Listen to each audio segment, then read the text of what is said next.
আল্লাহ যখন কাউকে ভালোবাসে তখন তার শরীরে 4টি নিশানা পাওয়া যায়, অর্থাৎ 4টি আলামত যদি আপনার শরীরে থাকে মনে করবেন আল্লাহ আপনাকে ভালোবাসে।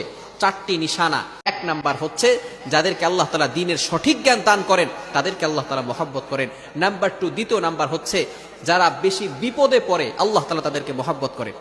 যার শরীরে দেখবেন একের পর এক বিপদ আসতেছে, অসুস্থতা আসতেছে, বারবার বিপদ, একের পর এক বিপদ, একটা বিপদ যাওয়ার পর পরে আরেকটা বিপদ আসতেছে, আপনি হতাশ হবেন না প্রিয় ভাই। আল্লাহ তাআলা আপনাকে ভালোবাসেন। এই কোটি কোটি মানুষের ভিতরে আল্লাহ তাআলা আপনার প্রতি ফোকাস করেছেন, আল্লাহ তাআলা আপনাকে ভালোবেসেছেন বিধায় আল্লাহ পাক রব্বুল আলামিন আপনাকে বিপদ দিয়েছেন। মনে রাখবেন নবীদেরকে আল্লাহ তাআলা বিপদ দিয়েছেন। ইব্রাহিম আলাইহিস সালাম খলিলুল্লাহ এবং মিল্লাত আবিকুম ইব্রাহিম, যিনি সকল মুসলিম উম্মাহের সকল মুসলমানদের পিতা এবং সকল মুসলমানদের লিডার নেতা, সুতরাং ইব্রাহিম আলাইহিস সালামকে আল্লাহ তাআলা সবচেয়ে বেশি কষ্ট দিয়েছেন।